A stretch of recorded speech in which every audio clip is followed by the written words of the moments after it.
So that other Kansas Big 12 team is half of the marquee game in the Big 12 this week, that being K-State. The Wildcats go to Fort Worth on Saturday night, and it's a battle of the only 3-0 teams in the conference. Go play TCU. That stadium should be awash in purple, I would think. Yep. So, obviously this is what we all predicted at the start of the year, right? K-State and TCU battling it out for conference supremacy in the Big 12. My question, what are the odds that this is a preview of the Big 12 championship game? It absolutely could be. We were mentioning it today at Big 12 basketball media days. It's this week's Big 12 game of the year. It's like every week there's another one. And that's how much fun the Big 12 has been this year, to see Oklahoma on the bottom like this, and to see Kansas and Kansas State and TCU and at the top. It's been very interesting. And listen, I know if you're a Sooners fan and you're dying with Brent Venables' team this year, and even Texas had its the loss at Texas Tech for them earlier this season was a gut punch. But I'm kind of cool with it. If the Big 12 is not going to have a playoff team, and it's kind of looking like that's the case unless TCU can run the table, I love seeing this parity. I love seeing multiple games every weekend that the nation is interested in. And K-State at TCU is certainly that one this weekend, number 8 versus number 17. I think if you had to pick a defensive and offensive player of the year in the Big 12 for the first half of the season, I think they would be on these teams meeting, with Max Duggan, having this ridiculously good year. A guy who has been a nice but sort of average quarterback in his first couple of years, 3 years, I guess, and then lost his starting job only to get it back in the opener when their starter was injured, and having a great season. And then on the Kansas State side, Felix Enudike-Uzama, their defensive end, is just a beast. And I think he's having the best season so far by a Big 12 defensive player.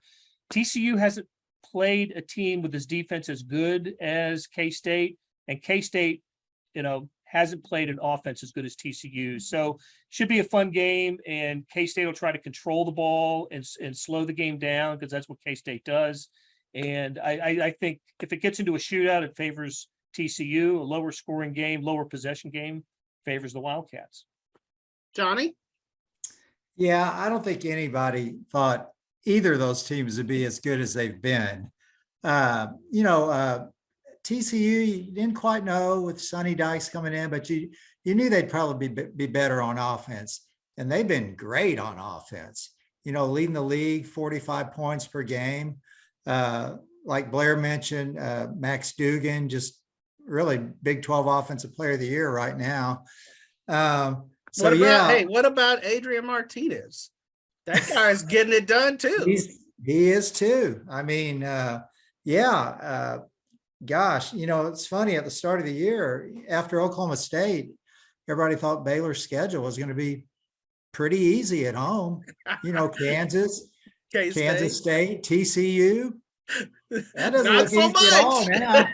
Not so much. That looks pretty rough. Hey, the easy games are on the road now. They got to go to OU, to Texas.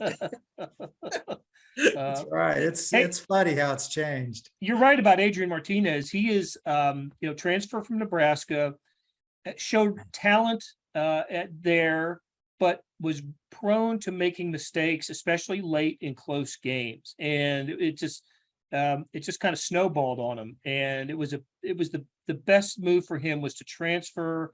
And he ends up at a program where he's coached by Colin Klein. And you guys remember Colin Klein. Oh, yeah, he's great. The old Kansas State quarterback who's the offensive coordinator and quarterbacks coach there.